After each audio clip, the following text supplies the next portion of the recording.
Oh, snap! It's another Snap review from the Family Gamers. We love Unmatched. We do. But one thing we hadn't done yet is dig into those branded Marvel sets. So that's the question that we're going to ask this week. How does Unmatched hold up with superheroes? This is a Snap review for Unmatched Teen Spirit, a dueling game for 2 to 3 players from the usual suspects at Restoration Games. This set features 3 Marvel superheroes: Squirrel Girl, the team of Cloak and Dagger, and Ms. Marvel. The box says it's best for ages 14 plus and plays in 20 to 40 minutes. All right, so let's talk about the art here. Heather Vaughn and the rest of the team have really outdone themselves. The illustrations look like they were taken directly from the characters' comic books. I mean, look at this. Even the empty spaces on the punch board have this comic book art.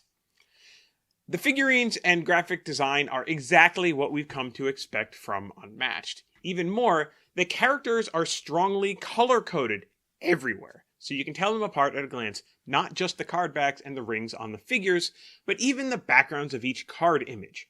Bright green for Squirrel Girl, yellow for Ms. Marvel, and dark blue for the team of Cloak and Dagger. So let's talk mechanics. Anitra, let's do a quick reminder on how to play Unmatched in general. So the goal of the game is to take out the opposing player's hero by attacking them until their health drops to 0. That rhymes. On your turn, you normally get 2 actions. With each action, you may either maneuver, which is drawing a card and then moving any or all of your figures, or you can play a card. If the card you play is a scheme, its effect is carried out immediately.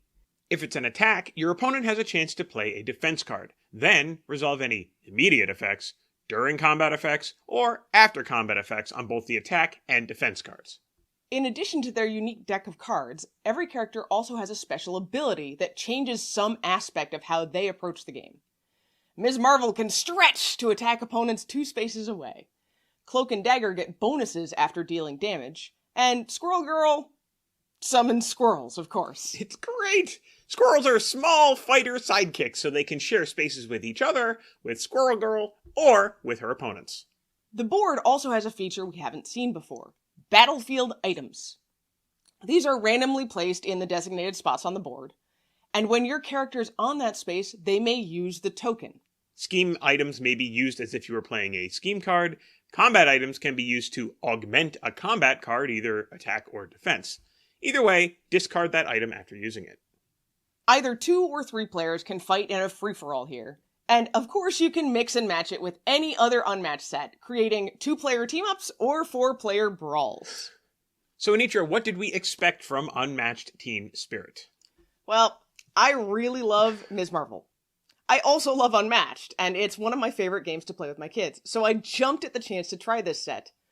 Squirrel Girl also seemed entertaining, and I didn't know anything about Cloak and Dagger at all. So, about Cloak and Dagger, I actually really like their 2-character approach. I thought it was the strongest thing about the Buffy set, which we didn't super love. And I really loved playing as Achilles and Patroclus in Battle of Legends Volume 2.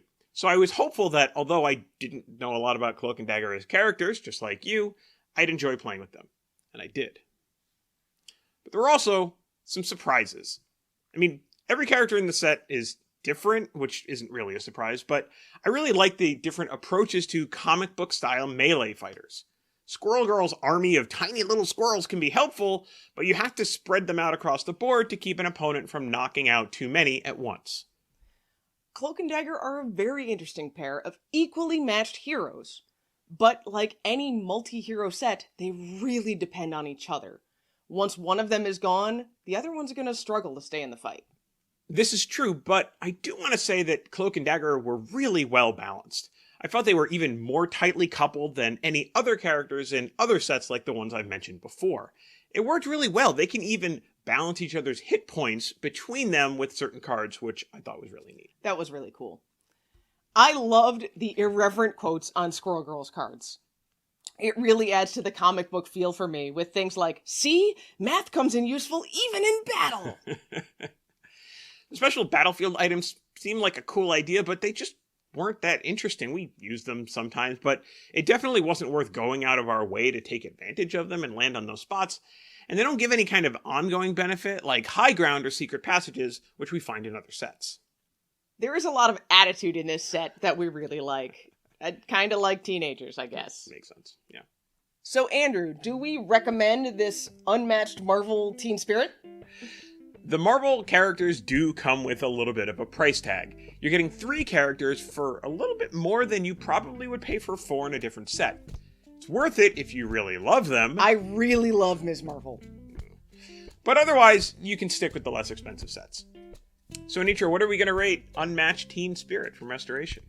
We're going to rate it 3.5 comic book heroes out of 5. And that's Unmatched Teen Spirit in a snap.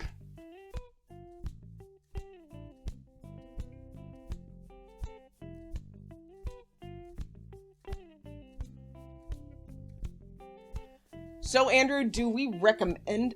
we recommend not losing your voice in the middle of a review. Right? Yes. Don't lose your voice, kids.